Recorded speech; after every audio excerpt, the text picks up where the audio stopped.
ના સિર્ફ ગુજરાતમાં, ઇન્ડિયા અત્યારે નંબર 2 પર ટ્રેન્ડ કરે છે in the prevalence factor for not just type 2 diabetes પણ ટાઈપ 1 ડાયાબિટીસ માટે પણ. એ ટ્રેન્ડ પ્રમાણે આપણું હેલ્ધી ફ્યુચર નથી દેખાઈ રહ્યું અને એના માટે જ અમે મહેનત કરી રહ્યા છે કે જેટલા વધારે લોકોને અમે ઊંઘમાંથી જગાડી શકીએ અને જેટલા લોકોને હેલ્ધી લાઈફસ્ટાઈલ આપી શકીએ. બીમાર પડ્યા પછી તો ડૉક્ટરને તમે રાત્રે શોધી જ નાખશો, 2 વાગે પણ કોલ કરી દેશો, પણ બીમાર ના પડે એના માટે શું કરીએ એના પ્રયત્નના ભાગરૂપે આપણે અત્યારે ચર્ચા કરી રહ્યા છીએ.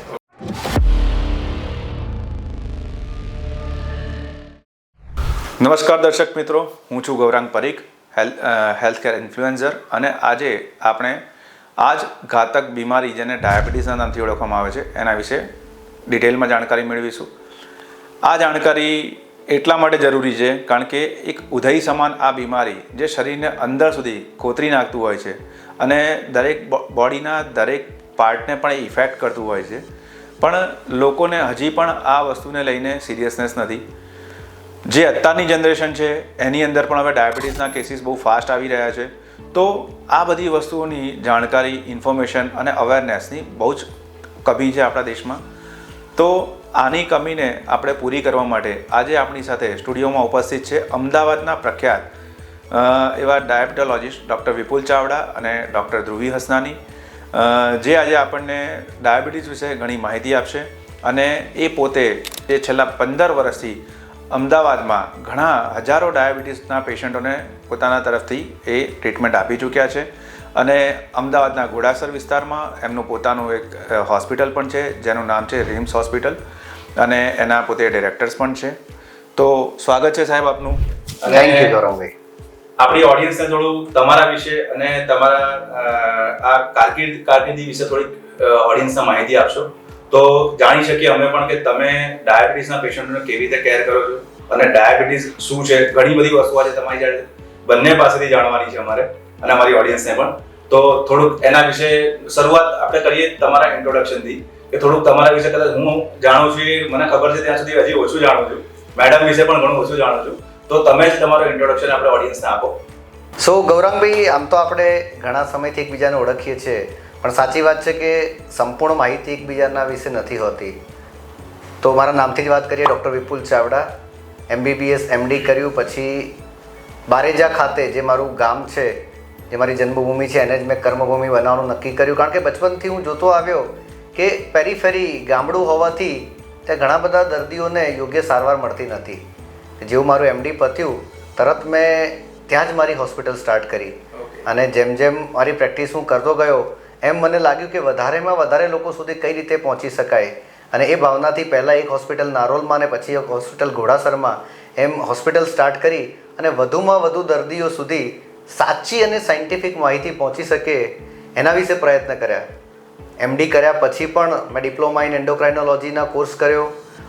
USA, યુરોપ, ઓસ્ટ્રેલિયા ઘણી બધી જગ્યાએથી જ્યાં જ્યાં શીખવાનું મળ્યું ત્યાં શીખવાનું લીધું, અને જ્યાં જ્યાં શીખવાડવાનો મોકો મળ્યો ત્યાં ત્યાં શીખવાડવાનું કામ હાથ લીધું. અને આ રીતે છેલ્લા 15 વર્ષથી ફક્ત ક્લિનિકલ જ નહીં પરંતુ એકેડેમિક ક્ષેત્રમાં અને સોશિયલ ક્ષેત્રમાં પણ સેવાઓ આપવાનો પ્રયત્ન કર્યો છે. અને વધુમાં વધુ લોકોને જીવનશૈલી રિલેટેડ રોગ કે જેને કહેવાય ડાયાબિટીસ, બ્લડ પ્રેશર, કિડનીના રોગો, જ્ઞાનતંતુના રોગો, કેન્સર, મોટાપો, આ બધા વિશે અવેર કરવાનો પ્રયત્ન કર્યો છે. બહુ સરસ સર. મેડમ, તમારા વિશે પણ થોડુંક અમને જણાવશો? થેન્ક યુ પહેલાં તો ગૌરંગભાઈ અમને ઇન્વાઇટ કરવા માટે આ પોડકાસ્ટમાં. હું છેલ્લા 10 યર્સથી ડાયાબિટીસના જ ફિલ્ડમાં કામ કરું છું. મારી સ્પેશિયાલિટી પીડિયાટ્રિક ડાયાબિટીસ અને વુમન હેલ્થ છે. ડાયાબિટીસ, ઓબેસિટી વત્તા એન્ડોક્રાઇન ડિસઓર્ડર્સ, લાઇફસ્ટાઇલથી થતા મેટાબોલિક ડિસઓર્ડર્સ એ મારી એક્સપર્ટીઝ છે. એન્ડોક્રિનોલોજી હમણાં જ UKથી ફિનિશ કર્યું છે અને સ્કોલરશિપથી પીડિયાટ્રિક ડાયાબિટીસ USની એક યુનિવર્સિટીથી પરસ્યુ કર્યું હતું. હવે અમારા ઇન્સ્ટિટ્યૂટના જ થ્રુ અમે લોકો પીડિયાટ્રિક ડાયાબિટીસમાં all across the world global એક રજિસ્ટ્રી છે એમાં કામ કરી રહ્યા છે. ઓલ્સો અમારા કોલેબોરેશન્સ વેરિયસ ડિફરન્ટ ઇન્સ્ટિટ્યૂટ્સની સાથે છે. જેમ સરે આપણે હમણાં જ કહ્યું એવું, કોલેબોરેશન શેના પર્પસથી હોય છે? એ રજિસ્ટ્રી કોહર્ટ અને સ્ટડી રિસર્ચના પર્પસીસથી હોય કે સે ફોર એક્ઝામ્પલ આપણા કોહર્ટ, આપણું જે પોપ્યુલેશન છે એના લાઇફસ્ટાઇલ ડિસઓર્ડર્સ બીજા અન્ય દુનિયાના કોહર્ટ, અન્ય દુનિયાના પોપ્યુલેશનથી આપણે કેવી રીતે ડિફરન્ટ છીએ, અને અગર આપણે ડિફરન્ટ છે તો આપણે એમાં કઈ રીતે, કઈ ટ્રીટમેન્ટ, કઈ ફાર્માકોલોજીકલ એઝ વેલ એઝ નોન ફાર્માકોલોજીકલ, એટલે આપણા સાયન્સ, આપણા જ યોગા છે એના પર આપણે કામ કરી રહ્યા છે, આપણા જ લાઇફસ્ટાઇલ મોડિફિકેશન, જેમ કે આપણા ફૂડ, આપણા જૂના ટાઈમના સ્ક્રિપ્ચર્સ, એ આપણને કઈ રીતે જીવનશૈલી ફોલો કરવાનું કહેતા હતા. અગર આપણે એને જ એક્ઝિક્યુટ કરીએ તો આપણે ઘણા બધા હેલ્ધી રહી શકીએ. એવી એક ક્રોનો મેડિસિનની બ્રાન્ચ છે જેમાં અગેન અમારું institute is involve with a research process, કે તમે સનની લાઈફની સાથે, સનના સૂર્યોદયને સૂર્યાસ્તની સાથે તમારું કેવી રીતે દિનચર્યા એમાં અલાઇન કરી શકો, તાકે આપણા જે વેદ કહેતા હતા કે યોગ એકલું ખાલી 1 કલાક આસન કરવું નથી, તમે સૂરજના રાઇઝની સાથે ને સનસેટની સાથે તમારું આખા જ બોડીની એક્ટિવિટીઝ, તમારું ફૂડ, તમારી ફિઝિકલ એક્ટિવિટી એને અલાઇન કરશો તો આ બધા જ મેટાબોલિક ડિસઓર્ડર્સ જેને આજે આપણે જોઈ રહ્યા છે, maybe it is because of the westernisation, maybe it is because કે આપણે આપણી જૂની સાયન્ટિફિક લોજિક જે આપણને શીખવાડ્યું હતું એ ભૂલી ગયા છે, મે બી જે ઇવોલ્યુશન આવ્યું છે, જે ટેકનોલોજીકલ એડવાન્સમેન્ટ આપણી લાઈફમાં આવ્યું છે, એણે પણ આપણને બહુ જ ઇમ્પેક્ટ કર્યું છે. બધા એપિજેનેટિક્સ પર અમે લોકો કામ કરી રહ્યા છે. એપિજેનેટિક્સ એટલે એઝ સાઉથ ઇસ્ટ એશિયન્સ આપણે બધા જ જેટલા બી આપણે સાંભળી બી રહ્યા છે, આપણે બધા સસેપ્ટેબલ છે ઇન્સ્યુલિન રેઝિસ્ટન્સને, અને એ જ ઇન્સ્યુલિન રેઝિસ્ટન્સના લીધે આપણને obesity, liver disease, diabetes, cardiovascular disease, hypertension, આ બધા ડિઝીઝીસની સસેપ્ટેબિલિટી વધારે છે. પેરિફેરલ વાસ્ક્યુલર ડિઝીઝ કહીએ છીએ, ડાયાબિટીક ફૂટ, તમારા નેલ્સ, તમારા હેર. સો ડાયાબિટીઝ હવે ફક્ત શુગરનો રોગ નથી, એને વેસ્ક્યુલર ડિઝીઝ કહીએ છીએ આપણે. એટલે એનીવેર તમારા બોડીમાં જ્યાં વેસ્ક્યુલેટર છે ત્યાં બધે જ ઇમ્પેક્ટ કરશે. આપણે ડાયાબિટીક રેટિનોપેથી કહીએ, ડાયાબિટીઝ ન્યુરોપેથી કહીએ, maximally we call it microvascular disorder scientific ટર્મિનોલોજીમાં, અને મેક્રોવેસ્ક્યુલર. માઇક્રો એટલે નાની નાની આર્ટરીઝવાળા ઓર્ગન્સમાં ઇમ્પેક્ટ કરે, રેટિનોપેથી, ન્યુરોપેથી, નેફ્રોપેથી. મેક્રોવેસ્ક્યુલર એટલે મોટી મોટી આર્ટરીઝવાળા ઓર્ગન્સને ઇમ્પેક્ટ કરે, હાર્ટ, લિવર, કિડનીઝ અને પગની મેજર આર્ટરીઝ અને બ્રેઇનની મેજર આર્ટરીઝ. સો આ બધા જ કોમ્પ્લિકેશન્સ આપણને ડાયાબિટીસના લીધે, અનકન્ટ્રોલ ડાયાબિટીસના લીધે. એટલે એવું ફરજિયાત નથી કે ભાઈ આપને ડાયાબિટીસ છે, તમે કંટ્રોલમાં રાખો તો good quality of life of course follow કરી શકો. તમે કોમ્પ્લિકેશન એટલા માટે છે ડાયાબિટીસને ઉદય જેવું કહેવામાં આવે છે. એક્ઝેક્ટલી, બોડીની અંદરથી આખું કોતરી નાખે છે. Very true. આપણે સ્ટાર્ટ જ તમે એવી રીતના કર્યું, ઇન્ટ્રોડ્યુસ જ એવી રીતના કર્યું. નહીં, મેં એક જગ્યાએ ક્યાંક આ રીડ કર્યું હતું, અને એક્ઝેક્ટલી તો મને પણ એટલો ડિટેલમાં તમે જેટલું કહો છો એટલો આઈડિયા નથી, પણ આજે મને એ ખબર પડી કે રેટિનોપેથી તમે કીધું, ન્યુરોપેથી કીધું, એ સિવાય માઇક્રોવેસ્ક્યુલર કોમ્પ્લિકેશન્સ થતા હોય છે.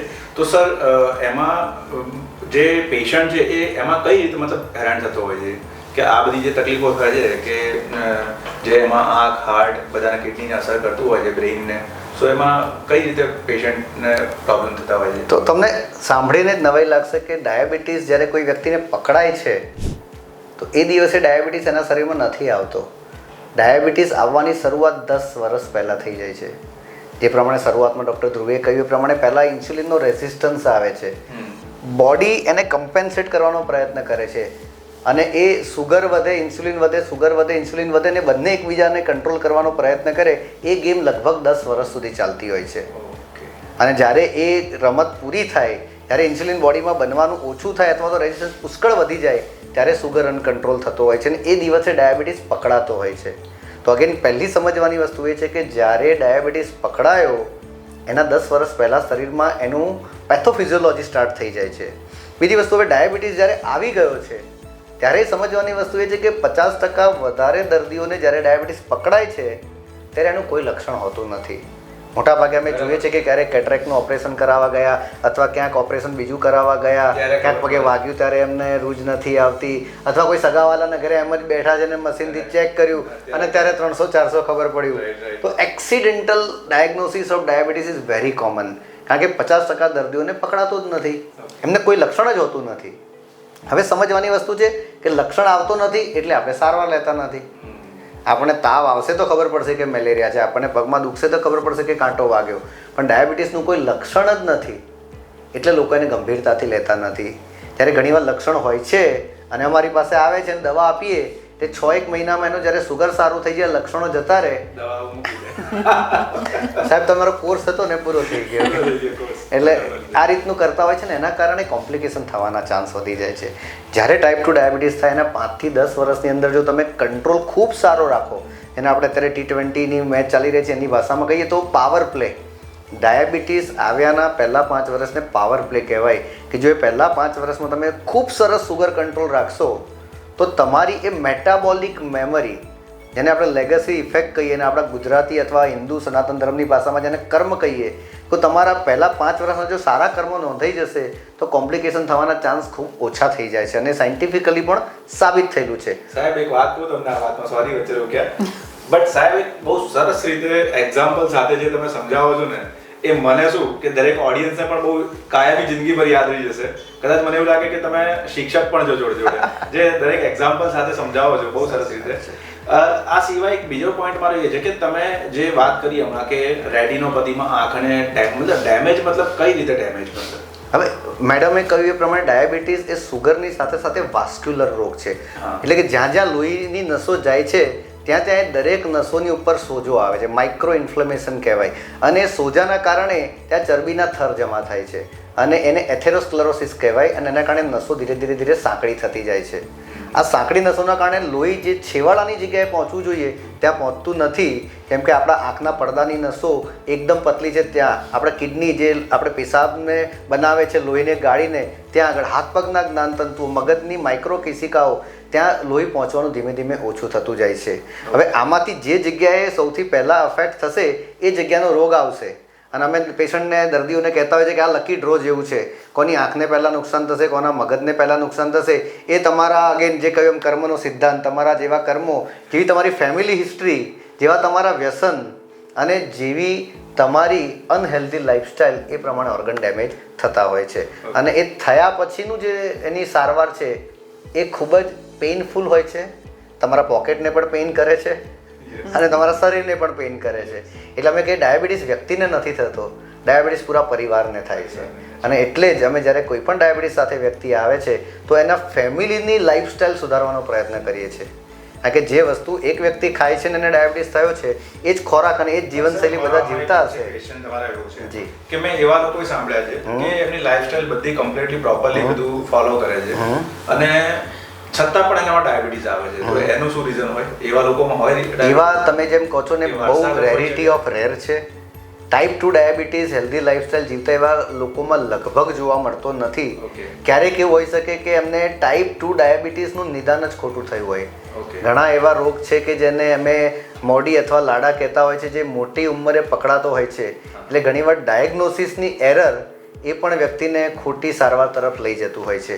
ઘણીવાર સેકન્ડરી ડાયાબિટીસ હોય છે કે પેશન્ટને બીજી કોઈ, દાખલા તરીકે અસ્થમાની તકલીફ છે અથવા તો રૂમેટોઇડની તકલીફ છે, એના કારણે સ્ટીરોઇડ ચાલતા હોય છે, એના કારણે એનું સુગર વધારે રહેતું હોય છે. એટલે જ્યારે એવું તમે કહો કે આ વ્યક્તિની લાઈફસ્ટાઈલ હેલ્ધી છે ને ડાયાબિટીસ છે, તો હું એવું કહીશ કે એકવાર એનું પ્રોપર નિદાન કરવું એ જ જરૂરી છે. તો આ ડાયાબિટીસના પેશન્ટોને જ્યારે ઇન્સ્યુલિન તમે સજેસ્ટ કરતા હોય છે, કારણ કે બોડીમાં ઇન્સ્યુલિન બનતું નથી તો બહારથી એને ઇન્જેક્ટ કરવામાં આવે છે, તો આ એમને હવે લાઈફસ્ટાઈલ લેવા પડે ઇન્જેક્શન્સ એમને? ટાઈપ 1 ડાયાબિટીસ હોય જેમાં ઇન્સ્યુલિન બોડીમાં બનતું જ નથી તો એમાં લાઈફ ટાઈમ લેવા પડશે ને લેવા જ પડશે. પણ ટાઈપ 2 ડાયાબિટીસમાં ઇનિશિયલી ઇન્સ્યુલિન બોડીમાં વધારે બનતું હોય છે, ઇન્સ્યુલિન રેસિસ્ટન્સ હોય છે અને ધીમે ધીમે ઓછું થતું જતું હોય છે. અમુક ઉંમર પછી ડાયાબિટીસને 10 થી 20 વર્ષ થાય પછી ક્યારેક ટાઈપ 2 વાળા દર્દીઓને જરૂર પડતી હોય છે. પણ હું ખાલી એટલું જ કહીશ કે ઇન્સ્યુલિન એ ઇન્જેક્ટેબલ સ્વરૂપે આવે છે ને એટલા માટે જ આ બધી વાર્તાને આટલો બધો કકળાટ છે. લોકો 10 ગોળી લેવા તૈયાર છે પણ ઇન્સ્યુલિન લેવા તૈયાર નથી, કારણ કે ઇન્જેક્ટેબલ સ્વરૂપે છે. જો ઇન્સ્યુલિન ટેબ્લેટ સ્વરૂપે આવી જાય તો કોઈને લેવામાં વાંધો નથી. અગેન આપણા દેશમાં જેમ કહેવાય છે કે વાત પહેલાં વાત ફેલાઈ જાય, અફવા ફેલાઈ જાય, એમ ઇન્સ્યુલિન વિશે પણ બહુ બધી ભ્રામક માન્યતાઓ છે. પણ હું આ પોડકાસ્ટના માધ્યમથી કહેવા માગીશ કે ઇન્સ્યુલિન એ આ ડાયાબિટીસની વાર્તાનો હીરો છે. એના વગર તો આ ડાયાબિટીસ મટાડવો શક્ય જ નથી. દવાઓ શું કરે છે, અંદર જઈને ઇન્સ્યુલિન સાથે જ કામ કરાવડાવે છે. અત્યારે સમાજમાં ઘણા લોકો એવા છે કે એકવાર ડાયાબિટીસના ડૉક્ટર પાસે જઈએ એટલે આપણને ઇન્જેક્શન ચાલુ કરી દેશે, પછી કાયમ આખી જિંદગી મરીએ ત્યાં સુધી એ ઇન્જેક્શન લેવા જ પડશે. તો એ લોકો માટે તમે શું મેસેજ આપો છો ખાસ? એ લોકોને એટલું કહીશ કે તમે આ બધી ભ્રામક વાર્તાઓમાં ના આવશો. ઇન્સ્યુલિન ટાઈપ 2 ડાયાબિટીસના દર્દીને ક્યારેય હંમેશા લેવું પડે એવું જરૂરી હોતું નથી. જેમ મેં તમને કહ્યું કે જો તમને ડાયાબિટીસ આવ્યો અને પહેલાં 5 થી 10 વર્ષમાં તમે બહુ જ સારો કંટ્રોલ રાખ્યો, તમારી પાસે એવા દર્દીઓ પણ છે જે 30-30 વર્ષથી ટાઈપ 2 ડાયાબિટીસ હોવા છતાં 2 ગોળીઓ સાથે જ ખૂબ સારો કંટ્રોલ કરે છે. તમે પહેલાં 5 વર્ષમાં જ સુગર 300-400 રાખ્યું છે તો આ ગ્લુકોઝની પોતાની પેન્ક્રિયાઝના બીટા સેલ પર ટોક્સિસિટી થતી હોય છે. નોર્મલી કોઈ પણ ઝઘડામાં શું થાય કે આ વ્યક્તિ દુશ્મને મારવાનો પ્રયત્ન કરે, તો ડાયાબિટીસમાં સુગર દુશ્મન છે, તો સુગર પેન્ક્રિયાઝના બીટા સેલને એને મટાવી દેશે અને એ ગ્લુકોટોક્સિસિટીથી જ બીટા સેલ બંધ થઈ જતા હોય છે કામ કરતા. તો જેટલો તમે સારો કંટ્રોલ રાખશો એટલા વર્ષો સુધી તમારે ઇન્સ્યુલિનની જરૂર નહીં પડે. અને એ જ મારે પ્રેક્ષકોને અને આ જે પોડકાસ્ટ સાંભળે છે એમને કહેવું છે કે એવું ક્યારેય જરૂરી નથી કે ઇન્સ્યુલિન સ્ટાર્ટ કર્યું તો બંધ ના કરી શકાય, પણ અલ્ટિમેટલી તમારા ડૉક્ટરને ડિસાઇડ કરવા દો કે તમારા માટે બેસ્ટ સારવાર શું છે.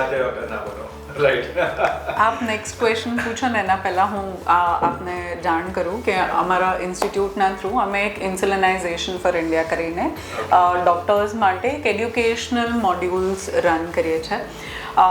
ઇન્સ્યુલિનથી ગભરાવાનું નહીં, ઇન્સ્યુલિનને કેવી રીતે ઇનિશિએટ એટલે અપ ટાઇટ્રેટ બી કેવી રીતે કરો, ચાલુ બી કેવી રીતે કરો, ડાઉન ટાઇટ્રેટ બી કેવી રીતે કરાય. ઇન્સ્યુલિનની સાથે અ પર્સન વિથ ડાયાબિટીસની સારવાર કેવી રીતના કરવી એ અંગેનું એ મોડ્યુલ્સ આપણે રન કરીએ છીએ રિમ્સ ઇન્સ્ટિટ્યૂટમાં. તો આ ઇન્સ્યુલિનના લીધે એવું ક્યારે બને છે કે કોઈને કોઈ એની સાઈડ ઇફેક્ટ આવે? ઇન્સ્યુલિનની સૌથી મોટી સાઈડ ઇફેક્ટ તો ન જ કહેવાય. ઇન્સ્યુલિનનું એક્શન જ છે કે ગ્લુકોઝને કંટ્રોલમાં રાખવું.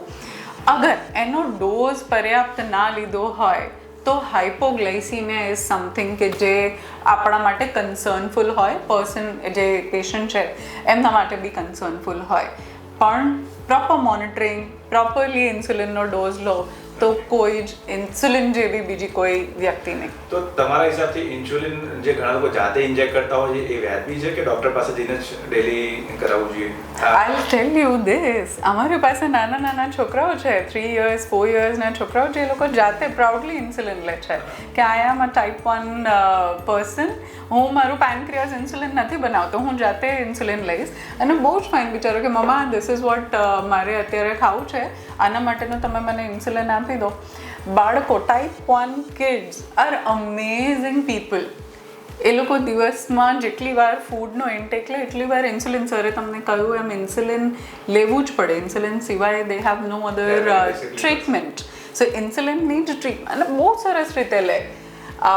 પ્રોપર એડ્યુકેટર્સ આવે, પ્રોપર ન્યુટ્રિશનિસ્ટ હોય જે તમને શીખવાડે, ડૉક્ટર શીખવાડે કે કેવી રીતે ઇન્સ્યુલિન લેવાનું. અને તમારે રોજ રોજ ડૉક્ટર્સની પાસે એક કામ કરજો એમાં મેડમ કે જો આવા કોઈ પેશન્ટ તમારી પાસે હોય ને તો એમના થોડા વિડીયોઝ લેજો, તો આપણે આવા વિડીયોઝ પણ લોકોને બતાવીને આ માધ્યમથી કે પેશન્ટ ઘણીવાર ઇન્સ્યુલિન લેવામાં વચ્ચે ગેપ રાખતા હોય છે, ડીલે કરતા હોય છે, આજે ચલો ચાલશે નથી લેવું, તો આ બધી વસ્તુઓ પણ એમના બેલેન્સિંગને બગાડતું હોય છે. પણ આ જે તમે કીધું કે આટલા નાના નાના કિડ્સ જે એટલા ડિસિપ્લિન સાથે પોતાના ટાઈપ 1 ને કેવું મેનેજ કરે છે એ ખરેખર એક શીખવા જેવી વસ્તુ છે ડાયાબિટીસ પેશન્ટો માટે.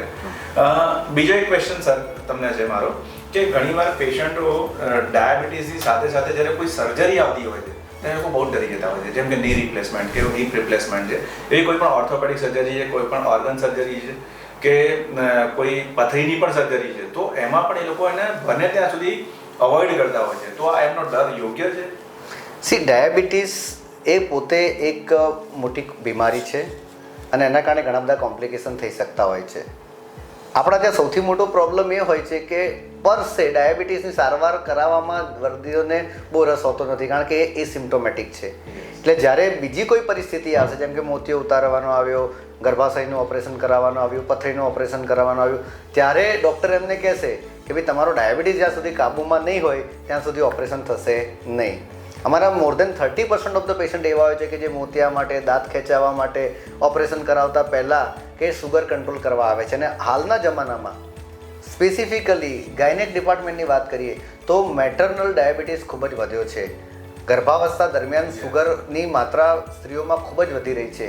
લેટ મેરેજની એજ આવી રહી છે, પ્રેગ્નન્સી હવે 30s લેટ 30sમાં થઈ રહી છે, ત્યારે એ પ્રેગ્નન્ટ ફિમેલના ડાયાબિટીસ પણ એક ચેલેન્જિંગ વસ્તુ છે અને એનાથી ડરવાની કોઈ જરૂર નથી. અત્યારે આપણી પાસે સારામાં સારા ઇન્સ્યુલિન અવેલેબલ છે, જેને કહેવાય ફાસ્ટેસ્ટ એક્ટિંગ ઇન્સ્યુલિન, કે જમ્યા પછી પણ તમે લઈ શકો એવા ઇન્સ્યુલિન અવેલેબલ છે અને 2025માં નાક દ્વારા લેનારા ઇન્સ્યુલિન પણ અહીંયા અવેલેબલ થઈ જવાના છે. એની આગળ લોંગેસ્ટ એક્ટિંગ ઇન્સ્યુલિન આવી રહ્યા છે કે 24 કલાક કામ કરનારા ઇન્સ્યુલિન તો હતા, 36 કલાક કામ કરનારા ઇન્સ્યુલિન તો હતા જ, પણ 2025માં આપણા દેશમાં વન્સ આ વીક ઇન્સ્યુલિન, કે જે આખા અઠવાડિયામાં એક જ વાર લેવું પડે એવા ઇન્સ્યુલિન પણ અવેલેબલ થઈ રહ્યા છે. તો સુગર કંટ્રોલ કરવું એ સારવાર કરતાં વધારે ડિસિપ્લિનની વાત છે. D for diabetes, D for discipline. જો તમે પ્રોપર મોનિટરિંગ કરશો, પ્રોપર ડોઝ લેશો અને યોગ્ય વ્યક્તિની સલાહથી ચાલશો તો ડાયાબિટીસને કંટ્રોલ કરવો એ ગેમ ઓફ થ્રોન જેટલો અઘરો તો નથી. Good sir. આગળ થોડાક બીજા ક્વેશ્ચન્સ પણ છે. તો આજે તમે હાથમાં આગળ છો તો હવે આજે કમ્પ્લીટલી આજે ડિગ્રી લઈ જ લઈએ તમારી પાસેથી ડાયાબિટીસની, બરાબર? બીજું કે લોકોમાં અત્યારે છે ને ડાયાબિટીસમાં સ્પેશિયલી અત્યારે યંગસ્ટરોમાં પણ ડાયાબિટીસ બહુ જોવા મળે છે. તો એનું કોઈ સ્પેસિફિક રીઝન છે કે જે પહેલાં નહોતું આવતું ને હવે અત્યારે અચાનક જ છેલ્લા 20 વર્ષોમાં 15-20 વર્ષમાં આ પ્રમાણ વધવા માંડ્યું છે, જેના લીધે મેડમે કીધું મને એ યાદ રહી ગયું હવે કે ગુજરાત આજે 2nd નંબર પર રેન્ક કરે છે અગેન ઇન્ડિયા, કે ઇન્ડિયામાં ઇન્ડિયા 2nd નંબર પર રેન્ક, ચાઇનાથી આપણે એક જ સ્ટેપ પાછળ. Okay, so it's a really કે બહુ સિરિયસ પ્રાઉડ કરવા જેવી વસ્તુ તો નથી. સિરિયસ મેટર છે આ Serious matter. એકચ્યુઅલી, અને લોકોએ જ જાગૃત થવું પડશે આના માટે. તો એનું કોઈ સ્પેસિફિક રીઝન છે મેડમ?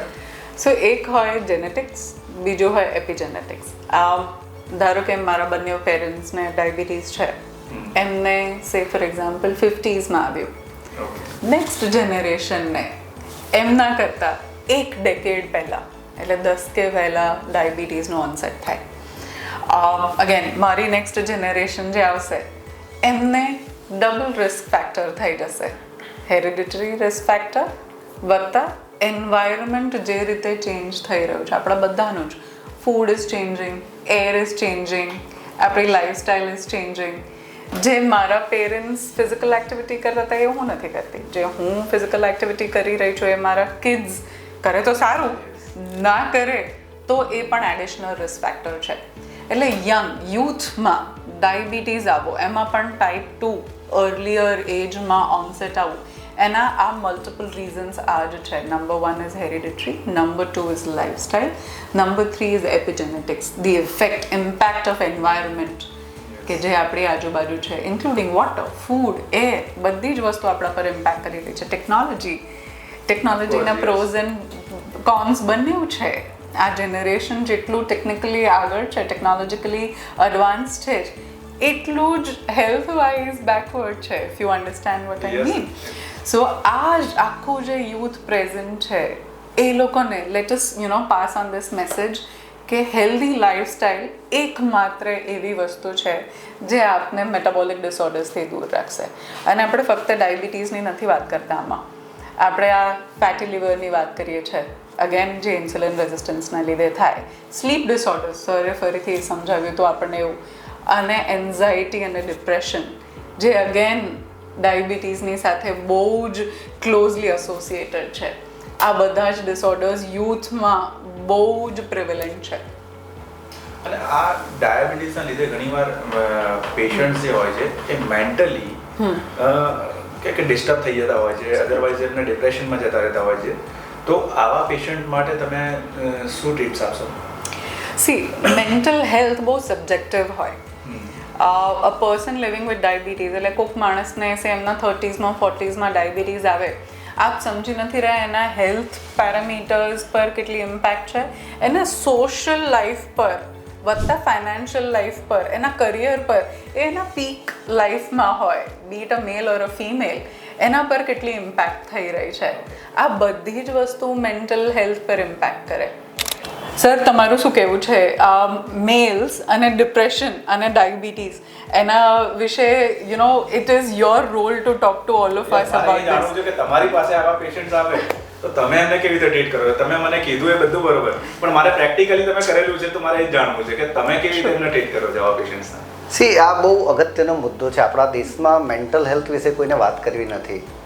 હું હંમેશા કહેતો હોઉં છું કે quality of life matters the most.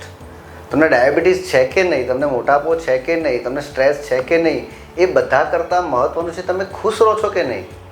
હું તમને ડાયાબિટીસની એવી દવા આપીશ, તમારી જીવનશૈલીમાં એટલા બધા ફરક કરી નાખીશ, તમને ઉનાળામાં કેરી સામે જોવાનું પાપ છે એવું કરાવી દઈશ, તમારા ઘરના બધા કેરી ખાતા હશે તો તમારા સુગર કાબૂમાં રાખીને તમે શું કરશો? તો મારા એક મિત્રએ મને થોડા દિવસ પહેલાં બહુ સરસ કહ્યું કે તમારી કુંડળી જે છે ને એના કરતાં તમારી મંડળી વધારે મહત્ત્વની છે. એટલે સારા મિત્રો રાખવા જોઈએ, એમની સાથે બેસવું ઉઠવું જોઈએ, અને સવારે વોક કરવા પણ સાથે જાઓ. જમતી વખતે હેલ્ધી લાઈફસ્ટાઈલમાં જમો અને સારી રીતે ખુશ રહેવાનો પ્રયત્ન કરો. એવું કહેવાય છે કે તમે જો વધારે મિત્રો સાથે બેસશો ઉઠશો તો તમારું સ્ટ્રેસ લેવલ ખૂબ જ ઓછું થશે. અમારી પાસે આવા ડાયાબિટીસના દર્દીઓ આવતા હોય છે કે જેમનું મેન્ટલ લેવલ ખૂબ જ ડિસ્ટર્બ હોય છે, અને ત્યારે અમે ઘણા ડૉક્ટરો એમને વળતા હોય છે કે તારું સુગર નથી સારું, આ શું કર્યું, આટલી દવા આપી તોય તમે આ કેમ અનકન્ટ્રોલ છે. અને ઘણીવાર તો ઇન્સ્યુલિનને ધમકી તરીકે વાપરતા હોય છે કે જો આવતી વખતે સુગર સારું નહીં હોય ને તો હવે તો તારો તું ગયો, ઇન્સ્યુલિન ચાલુ કરી જ દઈશ. અને આ બધા કારણથી જ ઇન્સ્યુલિન વિશે ગેરમાન્યતાઓ ફેલાય છે. પણ અમે એવો ટ્રાય કરીએ છીએ કે વ્યક્તિના જે સમસ્યા છે એના મૂળ સુધી પહોંચીએ. ઘણીવાર કોઈ વ્યક્તિ જ્યારે એવું કહે છે ને કે સાહેબ વધારે નથી જીવવું, ડાયાબિટીસનું જે થવું એ થાય, મને હવે બહુ ફરક નથી પડતો, ત્યારે એના મૂળમાં એના સોશિયલ હિસ્ટ્રીમાં જવું જરૂરી છે, એની સ્લીપની હિસ્ટ્રીમાં જવું જરૂરી છે, એની સેક્સ્યુઅલ હિસ્ટ્રીમાં જવું જરૂરી છે. જેમ માટે કહે છે કે ફિમેલને બહુ બધા સ્ટ્રેસ હોય છે. આપણે સમજીએ છીએ કે આપણા સમાજમાં જેન્ડર બાયસ છે કે બહેનોને જે મળવા જે મૂળભૂત અધિકારો નથી મળતા, પણ સામે પુરુષને પણ એટલા સ્ટ્રેસ છે. આજે 30 વર્ષની કોઈ બહેન હશે, આ કોઈ એવો કહેવાનો પ્રયત્ન નથી, પણ હું કહીશ કે જ્યારે કોઈ 30 વર્ષની સ્ત્રી રિક્ષા ચલાવશે અથવા તો પેટ્રોલ પંપે કામ કરશે તો બધાની વાહવાહી કરશે કે બેન લડી લે છે અને ઘર ચલાવી રહી છે. અને એ જ છોકરો જ્યારે રિક્ષા ચલાવતો હશે કે પેટ્રોલ પંપે કામ કરતો હશે ને તેને એક ફેલર તરીકે લેવામાં આવશે. તો જેન્ડર બાયસ તો બંને બાજુ છે જ. એટલે પુરુષે પણ જ્યારે અમુક ઉંમરનો થશે ત્યારે કમાવવું તો પડશે જ, ત્યારે એના કોઈ એક્સક્યુઝ નહીં ચાલે, એને પણ એ મેન્ટલ સ્ટ્રેસ ઝીલવાનો જ છે. તો રિમ્સ પર અમારો મેઇન ટાર્ગેટ એ હોય છે કે અમે સમસ્યાના મૂળ સુધી પહોંચીએ. ફક્ત ડાયાબિટીસમાં સુગરને ટ્રીટ ના કરીએ, ફક્ત મેન્ટલ હેલ્થને સીધી ડિપ્રેશનની અથવા તો એન્ઝાઇટીની દવા ના આપી અને એના મૂળ સુધી પહોંચીએ. વ્યક્તિ સાથે બેસીએ, એની સામાજિક જીવનશૈલી શું છે, એના મિત્ર મંડળ કઈ રીતના છે. ઘણીવાર અમે વેકેશન પર જવાનું પણ પ્રિસ્ક્રિપ્શન આપતા હોય છે કે તમે 5 દિવસ ક્યાંક ફરી આવો તો ઓટોમેટિક તમારો સ્ટ્રેસ લેવલ ઓછું થઈ જશે. અમે યોગાના ક્લાસીસ જોઈન કરવાનું પ્રિસ્ક્રિપ્શન આપતા હોય છે. મને મોકલો તો તમે એકવાર.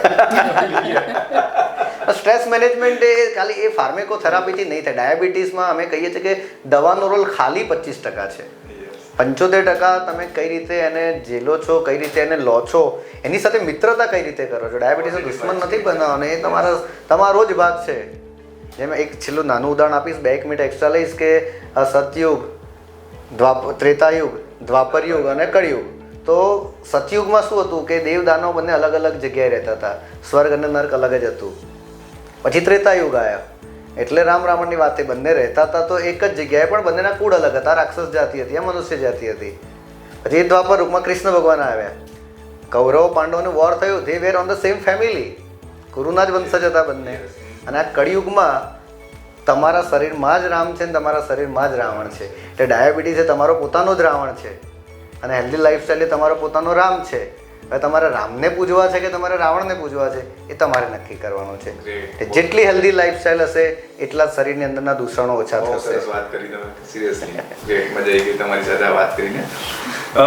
આપણે ડૉક્ટર ધ્રુવી હંસનાની અને ડૉક્ટર વિપુલ ચાવડા આ સિવાય સમાજના કલ્યાણ માટે ઘણા એવા પ્રોજેક્ટ પર કામ કરી રહ્યા છે. એમ કહી શકાય કે બંને એક મિશન પર છે કે ડાયાબિટીસ ફ્રી ઇન્ડિયા, અને એ એમના એક મિશન પર એક તમને શોર્ટમાં પણ એક પોતાની તમારી જો વાત કરી શકો એના પર તો મારે ડેફિનેટલી આપણી ઓડિયન્સને પણ એ ખ્યાલ આવે કે તમારું આ મિશન જે છે તમે હાથ પર લીધું છે કે એના પર તમે કઈ રીતે કામ કરો છો અત્યારે. So first and foremost is education. આપણે આ પોડકાસ્ટના થ્રુ, મલ્ટિપલ અધર ચેનલ્સના થ્રુ જ્યારે પણ લોકોને એડ્યુકેટ કરીશું, જ્યારે પ્રોપર સાયન્ટિફિક ઇન્ફોર્મેશન આપીશું, તો જ લોકો અવેરનેસ થી પોતાનું પ્રોપર ધ્યાન રાખી શકશે. મલ્ટિપલ મિસઇન્ફોર્મેશન બધે જ છે, પણ એડ્યુકેશન અને proper scientific information is the key. એટલે અમારા ઇન્સ્ટિટ્યૂટના થ્રુ આવા મલ્ટિપલ પ્રોગ્રામ્સ લોકો માટે જે લોકોને ડાયાબિટીસ છે વત્તા એવા ડૉક્ટર્સ જે ઇન્ટરેસ્ટેડ છે into studying more about diabetes, into studying more about technology in our use in diabetes, into studying more about how to use insulin, how to use different pharmacotherapies that can benefit people with diabetes. એટલે આવા અલગ અલગ course અલગ અલગ એડ્યુકેટર્સ માટે, એટલે જે non મેડિકોઝ હોય કે પેરામેડિકલ સ્ટાફ હોય એ લોકોના એડ્યુકેશન માટે આપણે મલ્ટિપલ કોર્સીસ અને ઇનિશિયેટિવ્સ રન કરીએ છીએ. That is just four diabetes. પણ વિમેન માટે પણ, ડાયાબિટીઝ અને વિમેન માટે એક સખી કરીને કેમ્પેઇન છે જે આપણે કરી રહ્યા છે. સર અને હું અમે બંને એક research society of study of diabetes in ઇન્ડિયાના એસોસિએશનના મેમ્બર્સ છે, અને through that association as well all across India multiple collaborative initiatives આવા જ સ્ક્રીનિંગના, ડાયગ્નોસિસના અને પ્રોપર મેનેજમેન્ટના આવા આપણે કેમ્પેઇન્સ કરતા હોય, જે થકી સાચી સારવાર શું હોય એનું આપણે લોકો સુધી પહોંચાડી શકીએ માહિતી. So that's number 1. Sir, do you want to add something? એટલે હવે મારે જે મેસેજ આપવાનો છે હું બે રીતે આપવા માંગીશ. પહેલાં તો એક વ્યક્તિ તરીકે હું મેસેજ આપવા માંગીશ. વ્યક્તિ તરીકે હું એવું કહીશ કે આજની લાઈફમાં તમે ગમે તેટલું કરશો ને, તમે બધી રેસ તો નથી જ જીતી શકવાના. તમે માછલીની રેસ પણ જીતવા જશો, તમે સસલાની રેસ પણ જીતવા જશો, તમે કાચબાની રેસ પણ જીતવા જશો. એટલી બધી વસ્તુઓ છે આ દુનિયામાં કે તમે એક જિંદગીમાં બધું જ કરી શકવાના નથી. એટલે સૌથી પહેલાં તમારી નીશ શું છે, તમારી આઈડેન્ટિટી શું છે એને ઓળખો અને તમારી સ્ટ્રેન્થ પર જ રમો. તમે બીજાનું જોઈને એની સાથે કોમ્પિટિશન કરો છો જે તમારી આવડત જ નથી, તેમાં તમે ક્યારેય જીતી શકવાના નથી. એટલે હંમેશા હું એઝ અ વ્યક્તિ મારા દરેક મિત્રોને, મારા દરેક ડાયાબિટીસના વ્યક્તિઓને એવું કહીશ કે તમારી સ્ટ્રેન્થને ઓળખો, એના પર રમો અને એક ગ્રેટિટ્યૂડ ભાવ રાખો. આજે જ્યારે દિવસમાં ઘણા બધા વ્યક્તિઓ આપણને ડાયરેક્ટલી ઇનડાયરેક્ટલી હેલ્પ કરતા હોય છે, તો એ ગ્રેટિટ્યૂડ ભાવ રાખો, એક થેન્ક યુ કહેવાનું ચાલુ કરો. કે નાની નાની વસ્તુમાં તમે આદર ભાવ અને કૃતજ્ઞતા કહેવાય આપણા ગુજરાતીમાં, એ તમે પાડશો તો તમારા લાઈફનું સ્ટ્રેસ લેવલ ઓટોમેટિક ઓછું થઈ જશે. અને એઝ અ ડૉક્ટર હું એવું કહેવા માગીશ કે અમે એક ડ્રીમ્સ ચેરિટેબલ ટ્રસ્ટ દ્વારા છેલ્લા 5 વર્ષથી જેટલા ટાઈપ 1 ડાયાબિટીસના દર્દીઓ છે એને મફત નિદાન થઈ શકે, એની મફત કન્સલ્ટેશન થઈ શકે, મફત ઇન્સ્યુલિન મળી શકે, મફત ગ્લુકોમીટર મળી શકે, એ પ્રકારની પ્રવૃત્તિઓ કરી જ રહ્યા છે. ટાઈપ 1ના દર્દીઓ અને સાથે મળીને બેસે, એકબીજાને જોશે, એકબીજાને મળશે, તો બાળકો જ્યારે 4-5 વર્ષના છે ત્યારે બાળકની સાથે એમના પરિવાર લોકોને પણ ખૂબ સ્ટ્રેસ હોય છે. તો આવા 5 પરિવાર જ્યારે ભેગા થશે અને એકબીજાના બાળકોને જોશે તો એમને હૂંફ મળશે, તમે એકલા નથી. તો ડ્રીમ્સ ટ્રસ્ટ દ્વારા અમે આ રીતની એક્ટિવિટી કરીએ છીએ. અને એક સારંગ તરીકે અમે એક નવી ઇન્સ્ટાગ્રામની અમારી ચેનલ બનાવી છે સારંગ, કે જેમાં અમે આ બધા હેલ્થ રિલેટેડ ઇસ્યુને સાયન્ટિફિકલી એડ્રેસ કરવાનો પ્રયત્ન કરીએ છીએ. કારણ કે આજે વોટ્સએપ યુનિવર્સિટીમાં તો બહુ બધા મેસેજ આવે છે કે હૃદયની નળીને સ્ટેન્ટ ખોલવા માટે ટેબ્લેટ ખાઓ ને તો નળીઓ ખુલી જાય છે, એવા પણ વાતો આવે છે. અને ડાયાબિટીસને ટાઈપ 1 ડાયાબિટીસને મટાડવાના લોકો દાવા કરે છે. આ બધા સાથે આર્ગ્યુમેન્ટ કરીને મતલબ નથી. એક સાચી સાયન્ટિફિક માહિતી લોકો સુધી પહોંચાડવી અને દેન લેટ ધેમ ડિસાઇડ કે સાચું શું છે ને ખોટું શું છે. એ અમે ડ્રીમ્સ ચેરિટેબલ ટ્રસ્ટ અને સારંગના માધ્યમથી અને રીમ્સ અમારી જે હોસ્પિટલ છે એના માધ્યમથી કરવાનો પ્રયત્ન કરી રહ્યા છે. અને આ પોડકાસ્ટના માધ્યમથી હું એ તમામ લોકોનો આભાર માનવા માગું છું, including my teachers, including my family, including my friends, કે જે લોકોએ આજે અમને આ લેવલે પહોંચાડ્યા છે કે વધુમાં વધુ લોકો સુધી અમે આ માહિતી પહોંચાડી શકીએ છીએ. અને ગૌરાંગભાઈ પણ અમારી આ જર્નીનો ખૂબ અગત્યનો ભાગ છે. અને એમની પણ એક પેશન છે કે ડૉક્ટરોની માહિતી સામાન્ય માણસો સુધી કઈ રીતે પહોંચાય. ઘણીવાર ગૌરંગભાઈ તમે કેમ્પ કરેલા છે, અમને યાદ છે કે ગામડાઓમાં જઈને અલગ અલગ સ્પેશિયાલિટીના ડૉક્ટરો, કોર્પોરેટ હોસ્પિટલ લેવલે તો લોકો આવા કેમ્પ કરતા જ હોય છે, પણ એઝ અ ઇન્ડિવિજ્યુઅલ કે જે મેડિકલ બેકગ્રાઉન્ડમાંથી પણ નથી, એ અલગ અલગ ડૉક્ટરો સાથે કેમ્પ કરીને જે અવેરનેસ ફેલાવી રહ્યા છે એ પણ એક ખૂબ જ સારી અને સમાજ માટે જરૂરી વસ્તુ છે. એને પણ હું એપ્રિશિએટ કરવા માગીશ. હવે તમે જે આ વાત કરી એના માટે આપણી ઓડિયન્સને પણ જો વધારે ઇન્ફોર્મેશન મળી જાય તો એના માટે આપણે સારંગની એમની જે કમ્યુનિટી છે એના થ્રુ ડાયાબિટીસની બોડીને લગતા અલગ અલગ જે પણ સાયન્ટિફિકથી લઈને દરેક પ્રશ્નોના તમારા જવાબ તમારે જોઈતા હોય જે પણ ક્વેરીઝ હોય બોડીના કોઈ પણ ડિસીઝને લઈને, તો આ કમ્યુનિટીને આજે જોઈન કરો અને એના માટેની લિંક પણ અમે તમને મોકલી દઈશું નીચે. તો એ લિંક થ્રુ તમે ઇન્સ્ટાગ્રામમાં એમનું સારંગ કરીને સારંગ કમ્યુનિટી છે, એ કમ્યુનિટીના એક પાર્ટ બનો, એ ફેમિલીના એક પાર્ટ બનો. હું તો છું જ, તમે આજે શરૂઆત કરી દો. આ સિવાય પણ તમારી પાસે અત્યારે જે બીજા ઓર્ગેનાઇઝેશન્સ છે, જે તમે નોન પ્રોફિટેબલ ઓર્ગેનાઇઝેશન જેને કહેવાય, કે જ્યાં આગળ તમે સમાજ, એક સારા સમાજના નાગરિક તરીકે લોકોની સેવાના ભાવથી કે નારી અને સારંગ આ બે ઓર્ગેનાઇઝેશન ચલાવો છો, કે જ્યાં આગળ લોકોને એમની જરૂરિયાત છે અને પણ એમની પાસે ફાઇનાન્શિયલી તકલીફ છે, તો એવા લોકોને પણ તમે ફ્રી ઓફ કોસ્ટ તમે નિદાન આપો છો. તો એ આજે ખરેખર બહુ સારી અને એઝ અ ડૉક્ટર કે જે અત્યારે લોકો એક્સપેક્ટ કરે છે ડૉક્ટર પાસેથી, એ તમે એકચ્યુઅલીમાં કરી રહ્યા છો. અને એના માટે સિરિયસલી અમે અમારા ચેનલના માધ્યમથી અને દરેક પ્રેક્ષક મિત્રોના તરફથી અમે આપણે એપ્રિશિએટ કરીએ છીએ અને થેન્ક યુ પણ કહીએ છીએ. અને ફરીથી થેન્ક યુ વન્સ અગેન કે આપણી ઓડિયન્સને આટલી સરસ ઇન્ફોર્મેશન આપવા માટે, એટલે ડાયાબિટીસને લઈને આટલી જાગૃતિ લાવવા માટે અને આટલી સાચી અને પ્રોપર ઇન્ફોર્મેશન આપવા માટે. Thank you doctor Dhruvi. Thank you. છેલ્લે એટલું જ કહીશ કે આપણી સનાતન ધર્મની વર્ષોથી પરંપરા છે કે સર્વત્ર સુખી ન સંતુ અને સર્વે સંતુ નિરામયા. બધા સુખી થાય અને બધા તંદુરસ્ત રહે. જ્યારે આપણે ભગવાનને પણ પ્રાર્થના કરીએ છીએ ત્યારે આપણે ભગવાનને એ જ માગીએ છીએ કે શુભમ કરોતુ કલ્યાણમ આરોગ્યમ ધન સંપદા. એ ધન અને સંપત્તિ પહેલાં આપણે ભગવાન પાસે પણ આરોગ્ય જ માગીએ છીએ. અને આરોગ્ય ભગવાને આપ્યું છે મફતમાં ને, એટલે એની વેલ્યુ નથી. જ્યારે કોઈની કિડની ખરાબ છે, કોઈનું હૃદય ખરાબ છે, કોઈની આંખ જતી રહે છે, એને એ ઓર્ગનની કિંમત પૂછીશું ને તો આપણને મફતમાં મળેલી વસ્તુની આપણને કદર પણ કહીશ તમારી વાતની પાછળ કે મેં ઘણા બધા ડોક્ટર્સોના ઇન્ટરવ્યૂઝ કર્યા છે, પોડકાસ્ટ વિડીયોઝ કર્યા છે, બટ જે એક્ઝામ્પલ સાથે તમે જે એક્સપ્લેન કર્યું છે આજે, એ કદાચ કાયમી માટે મારા માઇન્ડમાં અંદર ફિટ થઈ ગયું છે અને કદાચ ઓડિયન્સને પણ એ ફિટ થઈ જશે. કારણ કે એક્ઝામ્પલ્સ તમે બહુ સરસ એક્ઝામ્પલ સાથે જે સમજાવ્યું, એક્સપ્લેન કર્યું, એ કહેવાય કે એક ટીચરની જેમ, એ ખરેખર ફની વેમાં ગણો કે એક ટીચરના વેમાં ગણો, પણ એ બહુ સરસ રહ્યું. Thank you so much. Thank you. Madam, તમારે કંઈ કહેવું છે?